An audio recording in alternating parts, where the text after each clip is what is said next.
ನಲ್ಲಿ ಸರ್ ಈ ದೀಪಾವಳಿ ಯುಗಾದಿ ತುಂಬಾ ಬೇಡಿಕೆ ಇರುವಂತಹ ಸಂದರ್ಭದಲ್ಲಿ ಈಗ ಸಾರಿಗೆ ಇಲಾಖೆಯಲ್ಲಿ ಪ್ರೈವೇಟ್ ಬಸ್ಗಳಿಗೆ ಸಿಕ್ಕಾಪಟ್ಟೆ ರೇಟ್ ಜಾಸ್ತಿ ಮಾಡಿಬಿಡ್ತಾರೆ ಅಂತ ಸರ್ಕಾರನೇ ಹೆಚ್ಚುವರಿ ಬಸ್ಗಳನ್ನ ಬಿಡುತ್ತೆ ಸರ್.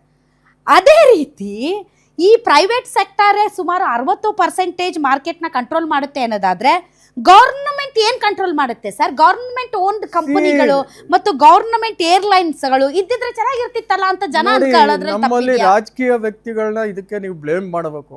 ದುಬೈ ಅನ್ನೋದು ಎಷ್ಟು ಸಣ್ಣ ದೇಶ, ಇವತ್ತು ವಿಶ್ವ ಕನೆಕ್ಟ್ ಮಾಡಬೇಕು ಅಂದ್ರೆ ಎಲ್ಲಾರು ದುಬೈಗೆ ಹೋಗ್ತಾರೆ. ಎಲ್ಲಾ ಕನೆಕ್ಟಿಂಗ್ ಫ್ಲೈಟ್ ನೀವು ಹೋಗಿ ಖರ್ಚು ಮಾಡೋದು, ತಿಂಡಿ ತಿನ್ನೋದು, ಊಟ ಮಾಡೋದು, customs duty, custom shop, duty free shop, ಯಾರಿಗೆ ಬರ್ತಾ ಇದೆ ಆದಾಯ? ದುಬೈಗೆ ಬರ್ತಾ ಇದೆ ಆದಾಯ. ಅದೇ ಥರ ಇಷ್ಟು ದೊಡ್ಡ ರಾಷ್ಟ್ರ ಇಟ್ಕೊಂಡು ನೀವು ಒಂದು ಕನೆಕ್ಟಿಂಗ್ ಫ್ಲೈಟ್ ಇಲ್ಲ, ಏರ್ ಇಂಡಿಯಾ ಹತ್ತಕ್ಕೆ ನಮ್ಮವರೆಗೆ ಧೈರ್ಯ ಇಲ್ಲ. ಜೊತೆಲಿ ಟಾಟಾ ಅವ್ರು ತಗೊಂಡ್ರು, ಇನ್ನೂ ಸುಧಾರಿಸ್ಕೊಂಡಿಲ್ಲ ಏರ್ ಇಂಡಿಯಾ. ಇನ್ನು ಸರ್ಕಾರದಲ್ಲಿದ್ದಾಗಂತೂ ಇನ್ನೂ